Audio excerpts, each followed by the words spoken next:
இன்றைக்கி easy Samayal for யூவில் வாழைக்காய் கறி பார்க்க போகிறோம்.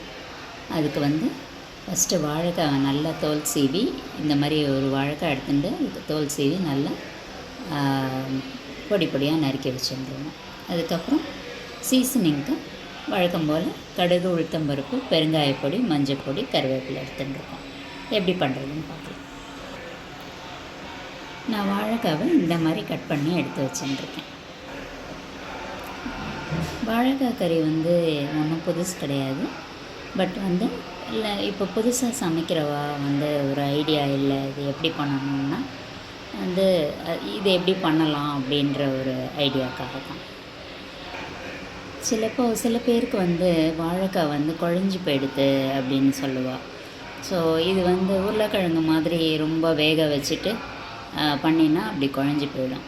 இப்படி குழையாமல் நம்ம அழகாக அப்படியே ஒரு உதிரியாக இருக்கிற மாதிரி எப்படி பண்ணலாம்னு பார்க்கலாம். நான் ஃபஸ்ட்டு ஒரு பேனில் இந்த மாதிரி 1 டேபிள் ஸ்பூன் கிட்ட ஆயில் எடுத்துக்கிறேன். சீசனிங்க்கு எடுத்து வச்ச இன்க்ரீடியன்ட்ஸ் எல்லாம் ஃபஸ்ட்டு ஆட் பண்ணிக்கலாம். இப்போ நறுக்கின வாழைக்காயை ஆட் பண்ணிக்கிறேன். இப்போ இந்த வாழைக்காய் வேகிறதுக்காக கொஞ்சமாக தண்ணி ஆட் பண்ணிக்கிறேன். ஒரு அரை டம்ளர் ஆட் பண்ணிக்கிறேன். இப்போ வாழைக்காய் கறிக்கு தேவையான சால்ட் ஆட் பண்ணிடுறேன். எப்போவுமே ஃபஸ்ட்டு சால்ட் ஆட் பண்ணிட்டோம்னாக்கா எந்த ஒரு காய்கறியிலையுமே கலர் மாறாது. இப்போ நம்ம விட்ட தண்ணியில் வாழைக்காய் அழகாக வெந்துருக்கு. இந்த மாதிரி வெந்திருக்கு. நான் சொன்ன மாதிரி கலர் மாறவே இல்லை, அப்படியே இருக்குது. நம்ம எப்படி போட்டோமோ அதை மாதிரி வெந்ததுனால இந்த மாதிரி இருக்குது. இப்போ வாழைக்காயில் எப்போவுமே எவ்வளோ குயிக் அண்ட் ஈஸியாக நம்ம எப்படி பண்ணலாம் அப்படிங்கிறதுக்கான ஒரு இது தான்.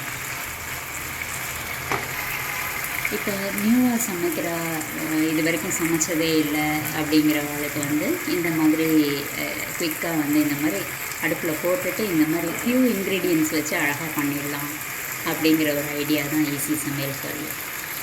இப்போ இந்த ஸ்டேஜில் நான் ஒரே ஒரு ஸ்பூன் சாம்பார் பவுடர் ஆட் பண்ணிக்கிறேன். நீங்கள் உங்களுக்கு வேணும்னு காரப்பொடி கூட ஆட் பண்ணிக்கலாம்.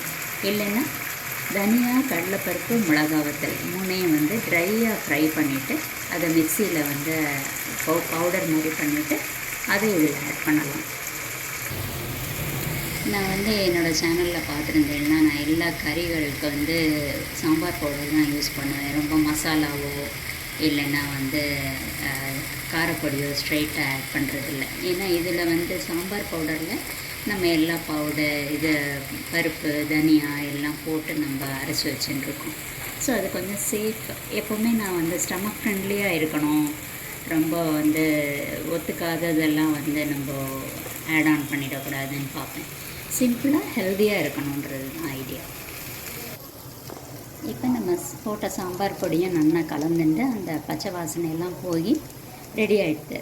இந்த ஸ்டேஜில் நம்ம அடுப்புலேருந்து எடுத்து வச்சிடலாம். நான் ஊற்றின 3/4 டம்ளர் தண்ணி இந்த அளவுக்கு ஒரு வாழைக்காய் எடுத்துக்கும் போது கரெக்டாக இருக்கும். இப்போ சப்போஸ் நீங்கள் இன்னும் கொஞ்சம் வாழைக்காய் நிறையா இருந்தது உங்களுக்கு அப்படின்னா அதுக்கேற்ற மாதிரி தண்ணி விட்டுக்கோங்க. ஆனால் நிறையா அதை தாண்டி தண்ணி தேவைப்படாது.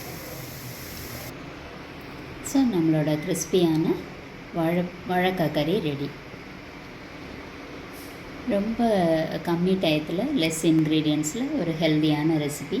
நான் நல்லா குழையாமல் கிறிஸ்பியாக அழகாக வாழைக்காய் கறி வந்திருக்கு. வித் லெஸ் இன்க்ரீடியன்ட்ஸ், குவிக் டைமில் நம்ம இந்த மாதிரி ஒரு ஹெல்த்தியான ரெசிபி பண்ணியிருக்கோம். இந்த மாதிரி நான் நிறைய என்னோடய சேனலில் போட்டுன்னு வந்துட்டுருக்கேன். If you like these recipes, please subscribe to Easy Samayal for you. Thank you.